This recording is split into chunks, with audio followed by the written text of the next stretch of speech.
Yo nací en el distrito Noleduima, Atochamí, la comunidad que es Boca del Monte. Yo a los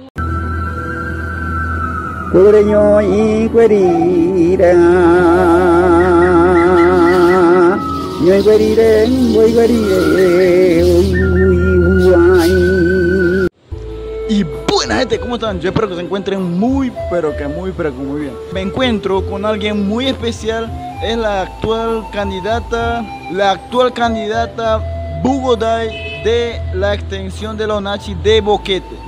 Vamos a escuchar las palabras, vamos a conocerla, a saber más de esta señorita Mary Bonore 2019 que va rumbo a Santiago a ganar.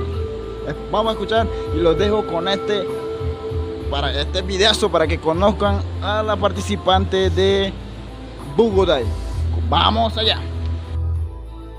Ticón Overe Chavitubdi, Amanezuliare Osiris Flores. Tengo 18 años y soy actual aspirante en el Mary Bonore.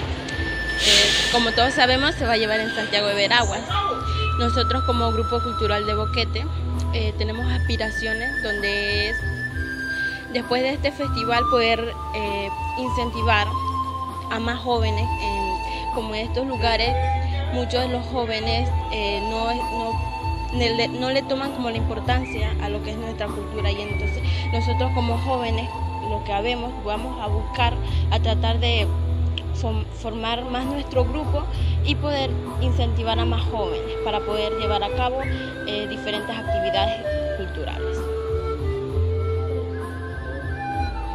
Bueno, yo nací en el distrito Noleduima, Atochamí, la comunidad que es Boca del Monte.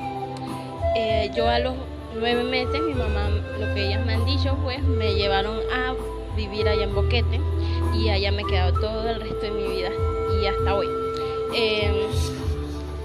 Bueno, a mí me gusta participar en muchas actividades, ya que esto hace que yo gane más experiencia y pueda incentivar a más jóvenes de la importancia de participar en diferentes actividades.